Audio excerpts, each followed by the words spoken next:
देख, सबसे अगर हमें कोई भी डेरिवेशन सीखनी है ना या पूरा रे ऑप्टिक्स सीखना है तो हमारे को ना ये छः डेरिवेशन नहीं, ये 6 केसेस इस मिरर के टोटल 8 केस होते हैं, 6 कनकेव के 2 कन्वेक्स के, और लेंस के भी होते हैं 8 केस, 6 कन्वेक्स के और 2 कनकेव के। पहले हम मिरर की बात कर लेते हैं, बाद में लेंस पढ़ेंगे। मिरर में देख, बहुत ध्यान से सुन ले, आई नो ये 10th की चीज़ है, बट मैंने भी ये रियलाइज़ करा, अभी मेरे को ये आते नहीं थे, तब तक मेरे को रे ऑप्टिक्स नहीं आता था। जब मैंने ये सीख ली ना अच्छे से, तो मुझे पूरा रे ऑप्टिक्स सही से आता है। तो मैं तेरे को भी एक बार समझा रहा हूँ, तो समझने की कोशिश कर। जब भी पैरेलल रेज आएंगी, कनकेव की बात करें, कनकेव लेंस कन्वर्जिंग होता है, तो सारी रेज को कन्वर्ज करेगा, मिलाएगा। तो बहुत फोकस से सुनना। पैरेलल रेज आएंगी तो उनको मीट कराएगा फोकस पे, इमेज बनेगी at F, real inverted, highly diminished. ठीक है। अगर ऑब्जेक्ट रखा है बियॉन्ड सी, तो उसकी इमेज बनती है ऐसे ऐसे ऐसे, और ये सी एंड एफ के बीच में बनेगी। रियल इन्वर्टेड इमेज होगी बिटवीन सी एंड एफ, ये डिमिनिश्ड बनेगी। थर्ड केस आता है एट सी रखी है तो इससे इमेज इसी पॉइंट पे बन जाती है, नीचे है उल्टी, तो रियल इन्वर्टेड है एट सी और सेम साइज़ की बनती है। मैं और थोड़ा आ गया है, सी पे था पहले, इससे बाद यहाँ पे आया, अब यहाँ से चला तो ये यहाँ पे, और अब ये बिटवीन सी एंड एफ वाली इमेज बनी है बियॉन्ड सी पे, तो beyond C magnified real inverted, कोई दिक्कत नहीं है। Fifth case at focus, focus पे रखते ही याद रखना, पैरेलल रेज आके फोकस पे मिलती हैं, तो फोकस से निकली हुई रेज कहाँ जाएंगी, पैरेलल होके इन्फिनिटी पे जाएंगी। तो ये यहाँ से गई, ये पोल पे डाली, तो यहाँ पे इन्फिनिटी पे मीट करेंगी, तो हाईली मैग्नीफाइड बनता है। इन्फिनिट डिस्टेंस पे बहुत बड़ी चीज़ें होती हैं, तो हाईली मैग्नीफाइड रियल इन्वर्टेड और एट इन्फिनिटी इमेज बनेगी। ये देखिए, ये है इंपॉर्टेंट केस, ये याद रखना है। याद मतलब सब याद रखना है, ये सारे तेरे माइंड में होना चाहिए कि कौन सी चीज़ कहाँ बनती है। ये बिटवीन पोल एंड एफ रखते हैं फोकस, तो एक तो डालते हैं यहाँ पे, ये फोकस से पास हो जाएगी, एक पोल पे डाली, तो अभी ये ना आगे जाके तो कहीं मिल नहीं सकती, क्योंकि ये डाइवर्ज हो रही हैं, ये रेस कभी नहीं मिल सकती आगे, इन्फिनिटी तक भी नहीं। तो हमें इसको एक्सटेंड करा के पीछे मीट कराना पड़ता है, जिसमें कि न देख, सीधे इमेज बनी सीधे ऑब्जेक्ट की, जो कि बना बिहाइंड मिरर इमेज बनी है, मैग्नीफाइड है, वर्चुअल इरेक्ट है, वर्चुअल है और इरेक्ट है, कन्वेक्स मिरर। या फिर इसका नाम होता है डाइवर्जिंग मिरर भी होता है। तो है ना, एक कन्वेक्स मिरर बनाया, इसका जो फोकस और सेंटर होगा वो इस तरफ होगा, कि ये एक ऐसे स्फेयर का पार्ट है, तो उसका सेंटर तो इस तरफ ही होगा ना। तो पैरेलल से रेज आ रही थी, तो इस फोकस के अकॉर्डिंग क्या हुआ, डाइवर्ज हुई, इस फोकस के अकॉर्डिंग डाइवर्ज। एक अगर कोई फाइनाइट डिस्टेंस पे रखेंगे तो इस फोकस के अकॉर्डिंग वो डाइवर्ज होंगी, और एक पोल पे डाली तो ये पीछे ही मीट करेंगे। इंपॉर्टेंट चीज़ें क्या याद करनी है, इस तो ये जो ये कनकेव मिरर है ना, इसका फोकस है इस तरफ, और ये पोल से ना इस तरफ है, तो कनकेव मिरर का फोकल लेंथ होती है ना, वो हमेशा नेगेटिव रहेगी। ये याद नहीं करना, मैं बता रहा हूँ क्या याद करना है, मतलब ये पता होना चाहिए। और कन्वेक्स मिरर ये याद रखना है, कन्वेक्स नाम जहाँ भी आ गया ना, मतलब फोकल लेंथ पॉजिटिव, सूझे बस इतना याद रखना है, कन्वेक्स मतलब फोकल लेंथ पॉजिटिव। और हमेशा ये वर्चुअल इरेक्ट और डिमिनिश इमेज बनाएगा, इस केस में वर्चुअल इरेक्ट और डिमिनिश इमेज बनाएगा, दो ही केस हैं। अब आते हैं हम मिरर फार्मूला के डेरिवेशन पे, ठीक है।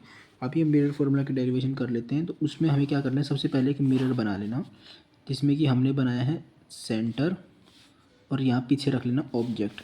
ये हमने कनकेव मिरर बना लिया, हम बस एक डेरिवेशन के लिए कर रहे हैं, ठीक है। अगर मैं इससे एक रे ऐसे भेजता हूँ, ठीक है, और तुम एक बार नॉर्मल बना लेना, हमेशा जो भी नॉर्मल होता है ना वो सेंटर ऑफ कर्वेचर, अगर सेंटर से कोई रे पास हो रही होगी ना, वो हमेशा उसके परपेंडिकुलर होती है। तो ये नॉर्मल है, तो अब देखो इसकी इमेज बनेगी यहाँ पे, बियॉन्ड ऑब्जेक्ट सी होता है, तो सी और एफ के बीच में बनती है इमेज। मैं यहाँ पे एफ मान लेता हूँ, एफ मान लिया कि यहाँ से यहाँ का डिस्टेंस और यहाँ से यहाँ का डिस्टेंस लगभग बराबर सा दिखने में लग रहा है, ठीक है। अगर मैंने, अब देखो ये हो गया रिफ्लेक्शन, तो ये वाला angle is equal to angle होगा, angle i is equal to angle r. मैं इसको थीटा मान लेता हूँ, मैं इसको भी थीटा मान लेता हूँ, ठीक है। और मैंने इसको बोल दिया है अल्फ़ा, इसको बोल दिया बीटा, इसको बोल दिया गामा, ठीक है।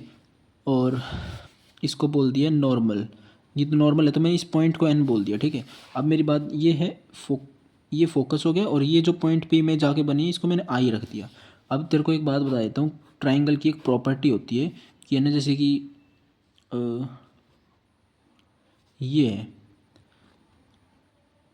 अम, अगर ऐसा ट्राइंगल है, तो फॉर एग्जांपल ये, सही कह रहा था यार मैं, जैसे ये एंगल है, एंगल एंगल ए है, तो ये जो होता है ना, नहीं यार कैसे समझाऊँ, हाँ ये एंगल होता है ना, ये इन दोनों एंगल का सम होता है। Angle A is equal to this plus this होता है। जैसे कि है ना ये ट्राइंगल में अगर मान रहा हूँ, तो जो ये वाला एंगल होगा ना मेरा, ये वाला एंगल, एंगल ए, तो ये एंगल बी प्लस में एंगल सी। एक्सटीरियर एंगल जो होता है ना, इस इन दोनों का सम होता है। ये होती है एक प्रॉपर्टी होती है, ठीक है। अब उस प्रॉपर्टी के हिसाब से हम चलेंगे। इसमें मान लेना कि ऑब्जेक्ट, इस पर कुछ कंसिडरेशंस रख लेना। ऑब्जेक्ट डिस्टेंस यहाँ से मापते हैं, ठीक है। एक एन से पहले एक परपेंडिकुलर ड्रॉप कर दो।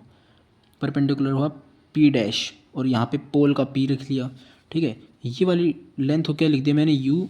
सेंटर ऑफ कर्वेचर से पोल तक का डिस्टेंस नापेंगे तो वो होगा आर, और आई मतलब इमेज बनी है वहाँ से मान लिया मैंने वी, ठीक है। अब हमें एक वो माननी पड़ेगी अजम्पशन कि पी और P dash small aperture, small aperture मतलब कि ये दोनों कोइंसाइडिंग टाइप हैं। और एक और माननी पड़ेगी ऑल, नहीं ये मानना पड़ेगा कंसिडरेशन कि paraxial rays, all rays are paraxial rays, ठीक है। उसका मतलब होता है स्मॉल एंगल अप्रोक्सीमेशन, सारे स्मॉल एंगल बनाएंगे, ये होता है इनका रेज, पैरा एक्सियल रेज का मतलब। तो अप्रोक्सीमेशन लिख लेता हूँ, ठीक है। अब हमारी आती है डेरिवेशन स्टार्ट। सबसे पहले हम देख इस ट्रायंगल में हम क्या देख सकते हैं, triangle from triangle O N C, O N C में देख, ओ एन सी में क्या मैं बीटा एंगल को अल्फा प्लस थीटा लिख सकता हूँ। एक्सटीरियर एंगल से ही देख, ऐसे फॉर्म में है वो भी एक फिगर।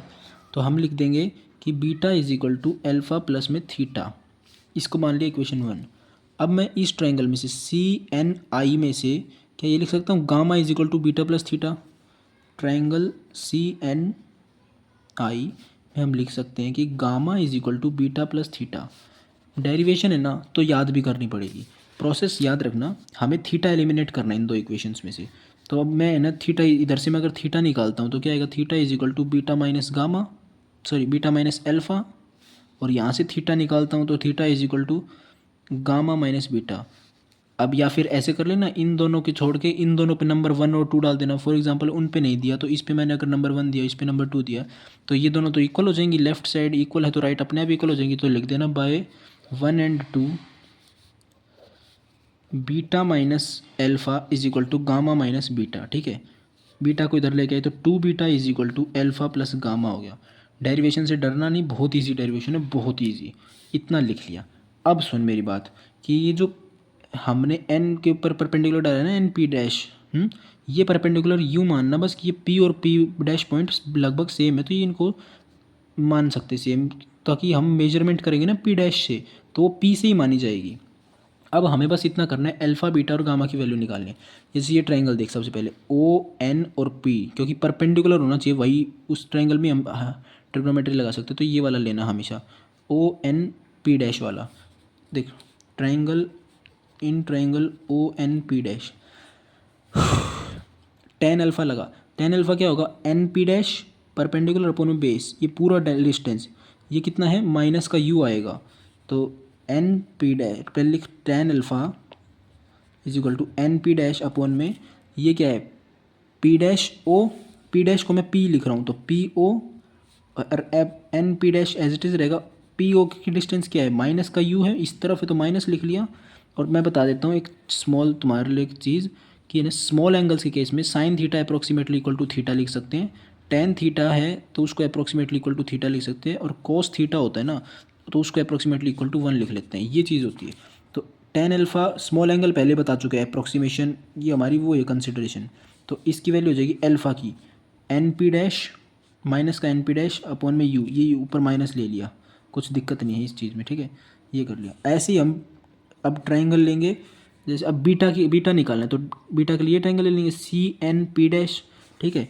तो ट्रायंगल सी एन पी डैश, अब इसमें लगाएंगे टेन बीटा, तो बीटा की वैल्यू क्या आएगी, perpendicular N P dash upon में पी और सी, पी सी की डिस्टेंस देखो, अब सी है सेंटर ऑफ कर्वेचर तो ये डिस्टेंस आर होगी। तो मैं लिख देता हूँ directly N P dash upon में आर। आर कैसा है, माइनस का, क्योंकि इस तरफ मेजरमेंट है। तो बीटा की वैल्यू क्या आ गई, बीटा की value tan beta approximately equal to beta लिख देना, फिर बीटा की वैल्यू होगी एन पी डैश अपॉन में माइनस आर। अब देख triangle I N P dash, क्योंकि अब गामा भी चाहिए क्योंकि हमारी इस इक्वेशन में ये 3 वेरिएबल है तो हम तीनों की वैल्यू निकालेंगे। तो tan I N P dash, इसमें क्या निकालना हमको, टेन गामा। टेन गामा देख परपेंडिकुलर अपॉन में बेस, तो ये दो वैल्यू हुई आई मतलब इमेज वाली, इमेज है आई, तो ये हुआ वी डिस्टेंस, तो एन पी डैश अपॉन में माइनस वी। तो गामा की वैल्यू क्या आई, एन पी डैश अपॉन में minus N P dash upon में वी। अब मैं ये 3 वैल्यू याद रखना, अल्फ़ा में यू है, बीटा में आर है, गामा में वी है। एक बार इसको मैं नेक्स्ट पेज पे लेके चलता हूँ। Twice of beta plus is equal to alpha plus gamma equation थी। अब बारी बारी उनको रख देना कि कह देना putting values of alpha beta and gamma in equation. अब इसका इक्वेशन पहले कुछ नाम दे देना, फॉर एग्जांपल इक्वेशन 3 थी तो इन इक्वेशन 3 कर देंगे, ठीक है, सारा लिखना नहीं पड़ेगा। तो बीटा, तो 2 beta into N P dash upon में इसमें था, देख ही लेते हैं, आर माइनस बाहर ले लेते हैं, माइनस था आर, ठीक है, इज इक्वल टू एल्फा की वैल्यू क्या थी, एन पी डैश अपॉन में यू माइनस का, और गामा की क्या थी, माइनस का एन पी डैश अपॉन में वी, ठीक है। अब माइनस, यहाँ से माइनस कॉमन आ जाएगा, वहाँ से माइनस कॉमन आ जाएगा, कट जाएगा। एन पी डैश को निकाल लिया, देख 2 अपॉन में आर, क्या मैं रेडियस को ट्वाइस ऑफ फोकल लेंथ लिख सकता हूँ, बिल्कुल लिख सकता हूँ। यहाँ से एन पी डैश को कॉमन लिया तो 1 अपॉन यू प्लस में 1 अपॉन वी हो गया। एन पी डैश से एन पी डैश कैंसिल, 2 से 2 कैंसिल, तो ये आ गया 1 upon F is equal to 1 upon V plus में 1 अपॉन यू। ये हो गया हमारे पास मिरर फॉर्मूला डेराइव। और कोई मैग्नीफिकेशन लिखने को बोले तो हम लिख देंगे h i by h o और equal to minus v by u, ये होता है हमारा मैग्नीफिकेशन का फॉर्मूला।